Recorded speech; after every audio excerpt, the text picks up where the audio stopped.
I want to share a story with you in Mark 5 where Jesus actually ignored the voice of doubt and unbelief. And I think we're going to have to learn how to recognize when God's speaking to us and when the enemy's speaking to us.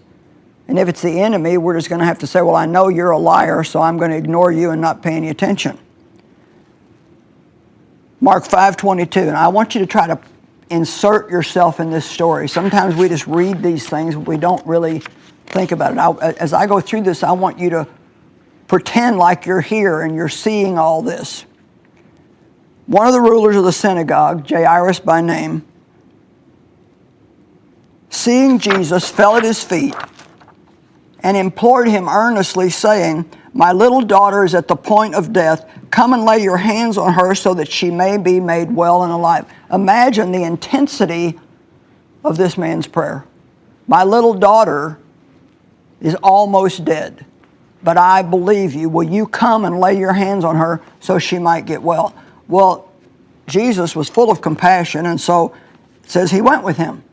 But there was a great crowd that was following them, because there were crowds that followed Jesus everywhere that he went. And in that crowd, there was a woman who had been bleeding for 12 years. And she'd been to every doctor. Nobody made her any better, and it had cost her all the money that she had. But she had heard about Jesus. And the Amplified Bible says she kept saying to herself, "If I can only touch the hem of his garment, I know I shall be healed." I love that. If you're going to talk to yourself, you might as well talk about something positive. I believe if I can just get to Jesus and touch him, that I shall be healed. And so he's on his way to heal this man's daughter who's almost dead. And now he stops to help somebody else. Think about how that would make you feel. Think about if you were Jairus, what kind of doubt and fear would have attacked your mind at that time. When she touched Jesus, immediately the flow of blood dried up, and she felt in her body that she was healed of her disease. And Jesus felt the power go out of him. This power of God is a real thing. It's a tangible thing. You know when the power of God is working in your life. And Jesus turned to the crowd and said, "Who touched me?" Well, the disciples thought that was a foolish question. There's such a big crowd here. What do you mean, who touched you? There's all kinds of people touching you. But this woman touched him with her faith. Can you touch God with your faith today and believe that no matter what kind of problem you have, that God is great enough to get you out of the mess and bring restoration into your life? But the woman, knowing what had happened to her, came with fear and trembling and fell down before him and told him the whole entire truth. And he said to her, "Daughter, your faith has made you well. Go in peace." Your faith. Faith does things. Faith brings deliverance. Faith brings change. Faith brings healing. Faith brings that job that you need when there's no jobs to be had. While he was still speaking, someone came from Jairus' house and said, "Your daughter is dead. You don't need to trouble the master any longer." Oh my gosh. How did he feel?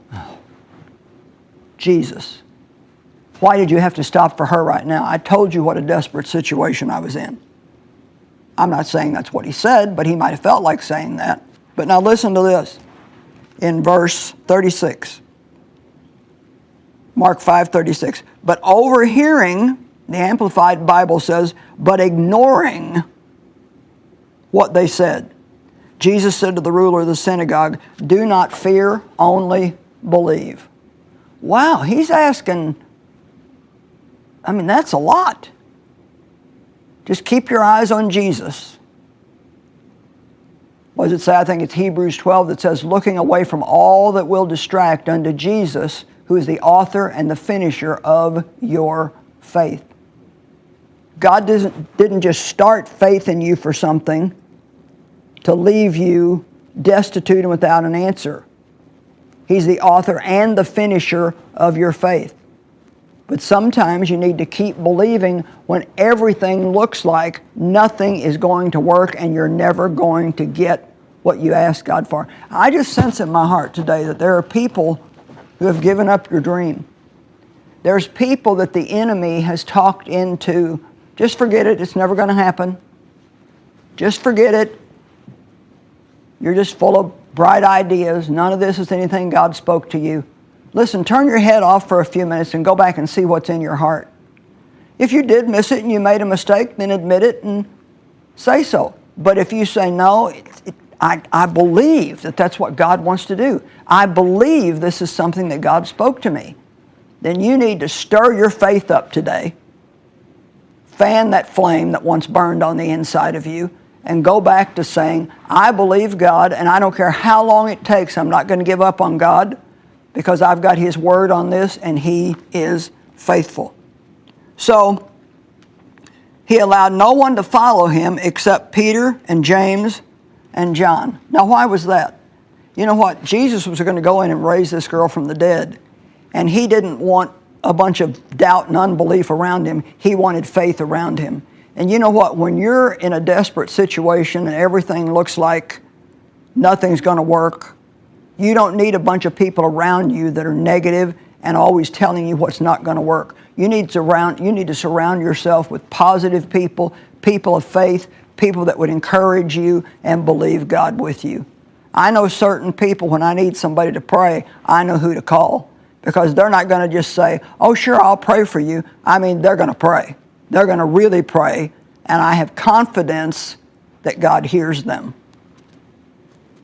They came to the ruler's house, and there was a great commotion, people weeping and wailing loudly. And when He entered into them, He said, why are you making such a commotion? The child is not dead, but she's just sleeping. And they laughed at Him. But look what He did. But He put them all outside. Once again, He got rid of the doubt and unbelief. He put them all outside and took the child's father and mother and those who were with him, Peter, James, and John, went to where the child was, and of course, He raised her up. And she got up, made totally whole. You know what? Some of you could change your life if you would just simply get away from some of the negative, doubtful people that you hang around with all the time. You know, I can't stand negativity, and that's interesting because at one time in my life, I was a very negative person. I always say, if I thought 2 positive thoughts in a row, my brain got in a cramp. And I mean, I had grown up around a negative father. He didn't trust anybody. He didn't like anybody.